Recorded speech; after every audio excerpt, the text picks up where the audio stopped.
دوسری آیت جو میں نے پڑھی اس میں اللہ تبارک و تعالی نے فرمایا یا ایھا الذین آمنوا قوا انفسکم واہلیکم نارا، اے ایمان والو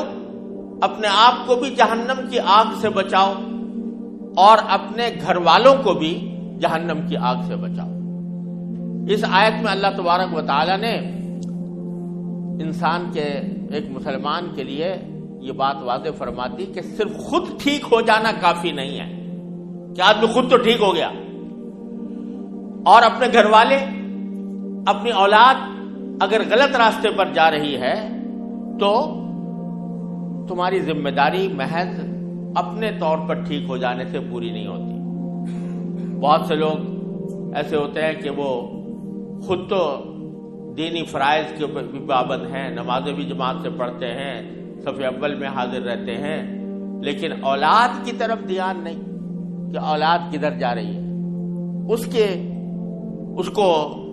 صحیح راستے پر رکھنے اور دین کا پابند بنانے کی طرف توجہ نہیں، اور اس کا نتیجہ یہ کہ اولاد جو ہے وہ اپنے ہاتھ سے نکلی جاتی ہے اور پرواہ نہیں کرتے لوگ۔ یہاں قرآن کریم نے ایک اور بات کی طرف اشارہ فرمایا ہے ان الفاظ کو استعمال کر کے۔ بعض مرتبہ ہم لوگ یہ کہہ کر فارغ ہو جایا کرتے ہیں کہ بھئی ہم کیا کریں، ہم نے اپنی اولاد کو بہت سمجھاتے ہیں لیکن کیا کریں کہ اولاد مانتی نہیں، فہمائش کرتے ہیں، سمجھاتے ہیں، ہر طرح سے اس کو قائل کرنے کی کوشش کرتے ہیں لیکن وہ مانتی نہیں، تو اب ہم کیا کریں، ہماری ذمہ داری تو اتنی ہے کہ سمجھا دیں۔ تو قرآن کریم نے فرمایا کہ اپنے آپ کو اور اپنے اہل و عیال کو آگ سے بچاؤ۔ اشارہ اس طرف ہے کہ اگر فرض کرو تمہاری آنکھوں کے سامنے آگ سلگ رہی ہے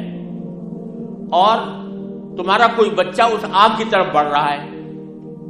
تو کیا تم صرف اس کو زبانی سمجھانے پر اکتفا کر لو گے کہ زبانی طور پر کہتے ہیں نہ بیٹا اس طرف مت جانا، یہ تم جل جاؤ گے؟ اگر وہ ماں باپ حقیقتاً اپنی اولاد کا درد رکھتے ہیں تو محض زبانی فہمائش پر اکتفا نہیں کریں گے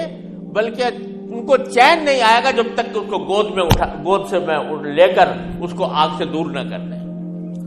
تو اس طرح قرآن کریم نے فرمایا کہ تمہارے دل میں جذبہ جس طرح کے دنیا کی آگ کے سلسلے میں ہوتا ہے کہ اگر اولاد آگ کی طرف بڑھ رہی ہو تو تم صرف زبانی سمجھانے پر اکتفا نہیں کرتے بلکہ آگے بڑھ کر اس کو اٹھا لیتے ہو، اسی طرح جہنم کی آگ کی طرف اگر اولاد بڑھ رہی ہے، گناہوں کی طرف، کفر کی طرف، شرک کی طرف، بددینی کی طرف، تو اس وقت بھی تمہیں چین نہیں آنا چاہیے جب تک کہ تم ان کو اس سے باز رکھنے کی اپنی پوری طاقت صرف نہ کر دو۔ تو محض ایک آدھ مرتبہ سمجھا دینا کافی نہیں ہے بلکہ آپ کو ہمیں چین نہیں آنا چاہیے جب تک کہ ہم اپنی اولاد کو جہنم کی آگ سے بچانے کے لیے اپنی ساری طاقت خرچ نہ کر دیں، ساری قوت خرچ نہ کر دیں۔ تو اللہ تبارک و تعالیٰ نے یہ بہت بڑی ذمہ داری ہمارے اوپر عائد کی ہے، اور یہ ذمہ داری یہ ہے کہ ہمارے آباء و اجداد نے ہمیں ایمان کی دولت عطا کی۔ اللہ تعالیٰ کا فضل و کرم ہے کہ ایسے ماں باپ کے گھر میں پیدا ہوئے کہ جن کے نتیجے میں اللہ تعالیٰ نے ہم کو ایمان عطا فرمایا۔ اب اگر ہم اپنی آنے والی نسلوں کے لیے، اپنی اولاد کے لیے ایمان کی دولت چھوڑ کر نہیں جاتے اور ان کو ایمان اور عمل صالح کی طرف نہیں دعوت دیتے اور نہیں بلاتے یا اس کی تربیت نہیں کرتے تو یہ ہمارا ناقابل معافی جرم ہے۔ اللہ تبارک و تعالیٰ محفوظ رکھے کہ انسان اس میں پکڑا جائے گا، گردن پکڑی جائے گی کہ تم نے اپنی اولاد کی صحیح تربیت کیوں نہیں کی۔ اللہ تبارک و تعالیٰ نے یہ ذمہ داری ہم پر عائد کی ہے، اور خاص طور سے ان ممالک میں کہ جہاں مسلمان اقلیت میں ہیں تو وہاں پر ان کے ذمہ لازم ہے کہ وہ ایسے تعلیمی ادارے قائم کریں، ایسے تربیتی ماحول تیار کریں جس میں اولاد جو ہے وہ صحیح اسلامی تعلیمات سے باخبر بھی ہو اور ان تعلیمات پر عمل کرنے کا اس میں جذبہ بھی ہو اور وہ طریقہ بھی سیکھے۔ اللہ تعالیٰ کا فضل و کرم ہے کہ انگلینڈ میں بہت سے اسلامی اسکول قائم ہیں، بہت سے مدارس قائم ہیں۔ اللہ تعالیٰ کے فضل و کرم سے اب ان میں روز بروز اضافہ بھی ہو رہا ہے، لیکن معلوم ہوا تھا کہ اس علاقے میں اسکاٹ لینڈ میں ایسے انتظامات نہیں ہیں کہ جس میں اسلامی اسکول ہوں، جس میں بچے اپنے اسلامی ماحول کے اندر آ کر تعلیم حاصل کریں۔ دیکھیے، عالم بننا تو ہر ایک کی ذمہ داری نہیں ہے، ہر ایک کا فرض نہیں ہے کہ وہ ضرور عالم بنے پورا، یعنی پورا علم دین حاصل کرے، لیکن دین کی اتنی معلومات جو انسان کو مسلمان بننے کے لیے ضروری ہیں وہ ہر انسان کے ذمہ فرض عین ہے، اور مسلمان کی ذمہ داری ہے کہ اپنی اولاد کو اتنے علم سے اس کو آگاہ کرے۔ سارے دنیا کے جو مضامین اور علوم ہیں، وہ چاہے حساب ہو، چاہے سائنس ہو، چاہے جغرافیہ ہو، جو جتنے بھی علوم دنیا کے اندر رائج ہیں وہ سب پڑھائیں، لیکن پڑھانے کے ساتھ ساتھ ان کو دین کی بنیادی معلومات ان کو ہونی چاہیے، اور ان کی تربیت ایسی ہونی چاہیے کہ وہ ان دینی معلومات کے اوپر عمل کرنے کے قابل ہوں۔ یہ ہر انسان کی بہت بڑی ذمہ داری ہے، اور میں سمجھتا ہوں کہ یہ مسلمانوں کی ان ممالک میں موت و حیات کا مسئلہ ہے۔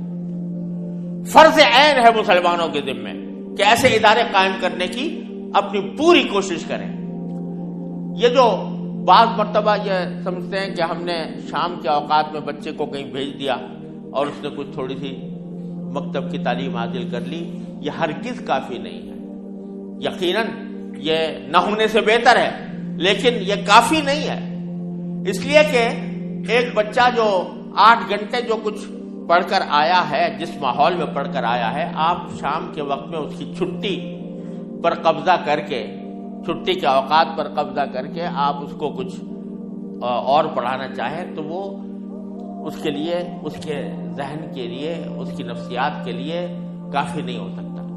لہذا مسئلے کا حل صرف یہ ہے کہ مسلمان اپنے تعلیمی ادارے قائم کریں اور اپنے تعلیمی اداروں کے اندر اپنے مسلمان بچوں کو تمام مروجہ علوم پڑھائیں، اس میں اعلیٰ معیار کے طریقے سے پڑھائیں، لیکن اس کے اندر اسلامی معلومات بھی ہوں اور دینی تربیت کا بھی انتظام ہو۔ یہی واحد حل ہے اپنی آئندہ نسلوں کو اللہ بچائے مرتد ہونے سے بچانے کا، اللہ بچائے بے دین ہونے سے بچانے کا۔ واحد راستہ یہ ہے کہ ایسے تعلیمی ادارے قائم ہوں۔ جہاں نہیں ہے تو پوری کمیونٹی اس کی ذمہ دار ہے،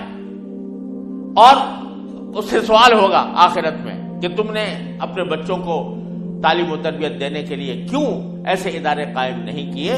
یہ باقاعدہ، یہ اللہ بچائے، یہ ان کی ذمہ داری ہے، ان کا مواخذہ ہوگا اس بات کے اوپر کہ انہوں نے کیوں نہیں کیا۔ اللہ تعالیٰ نے خوشحال بنایا ہے،